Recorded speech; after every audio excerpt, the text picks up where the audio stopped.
Salam sejahtera Malaysia, denyut nadi suara rakyat bergema di channel ini. Jangan lupa tekan butang subscribe, like dan share. Malaysia kita punya, cintai Malaysiaku, kita jaga kita.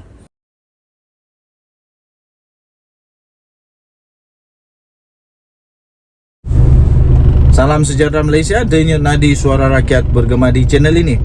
Ada satu berita terbaru tentang peletakan jawatan yang pasti mengejutkan seluruh Malaysia. Tuan-tuan dan puan yang dihormati sekalian, setiap kali ada kerajaan baru pasti ada yang letak jawatan. Tapi kali ini paling special lah.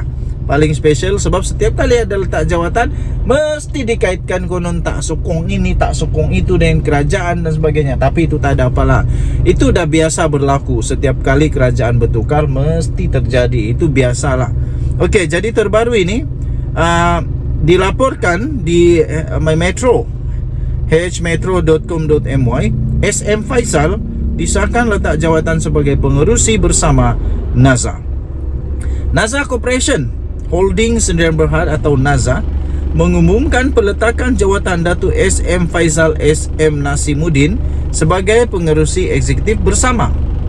NAZA dalam satu kenyataan berkata, SM Faisal adalah individu yang memainkan peranan utama dalam pembangunan operasi kumpulan NAZA sejak 20 tahun yang lalu. SM Faisal turut terbabit dalam pengembangan portfolio syarikat dan membentuk jaringan luas dalam kalangan setiap lapisan pihak berkepentingan merentasi pelbagai industri. Kata kenyataan itu, hasil kerjasama ini adalah amat bernilai kepada kumpulan NAZA sehingga hari ini katanya.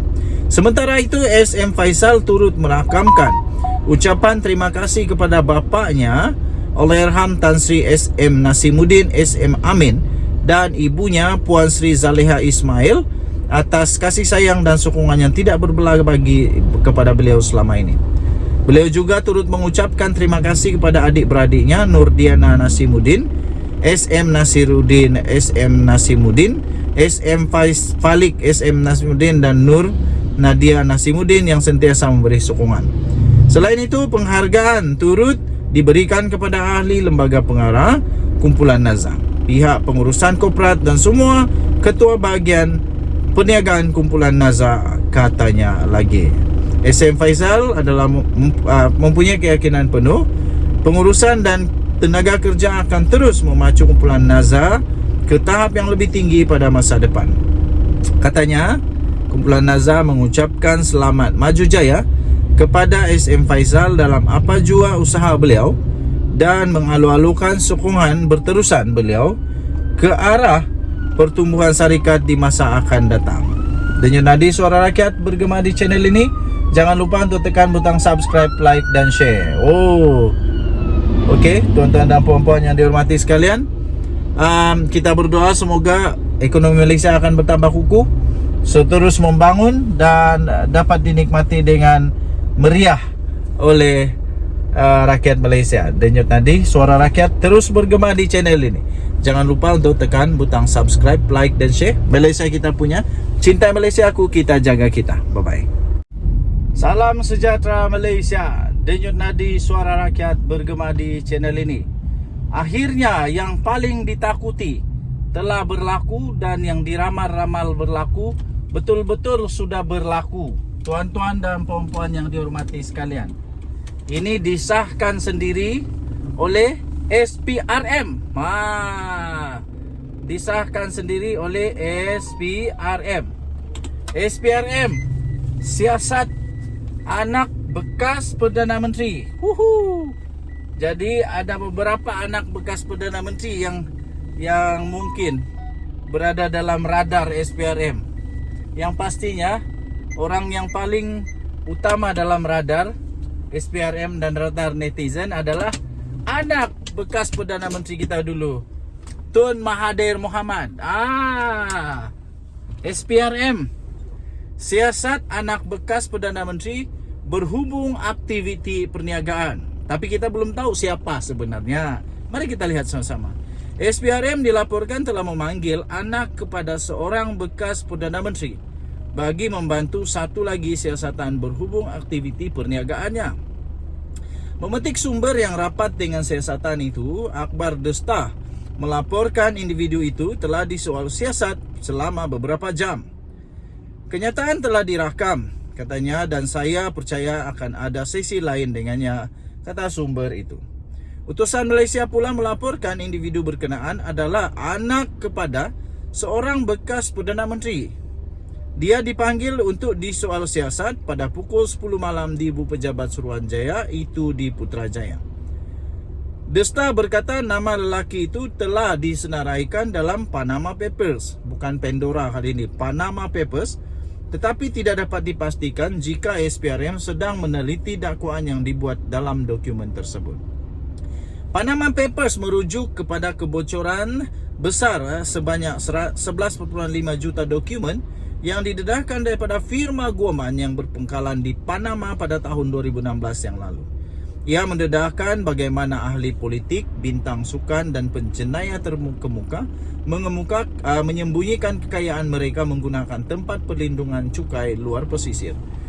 Ketika itu Malaysia kini telah melaporkan bahawa anak bekas Perdana Menteri Najib Razak yang sedang meringkuk di penjara, Muhammad Nazifuddin Muhammad Najib, adalah antara mereka yang dinamakan. Wow, bukan saja anak Tun Mahathir rupanya. Ada lagi, turut dinamakan ialah Fakhri, anak sulung bekas Perdana Menteri Muhyiddin Yassin, serta Mirzan, anak sulung bekas Perdana Menteri Dr. Mahathir Mohamad. Aduh, rupa-rupanya semua bekas Perdana Menteri punya anak ada dalam senarai ini. Wow, anak bekas Perdana Menteri Najib Razak, Muhammad Nazifuddin pun ada dinamakan. Lepas tu Fakhri, iaitu anak sulung Muhyiddin Yassin, pun ada. Mirzan, anak sulung bekas Perdana Menteri Mahathir, pun ada.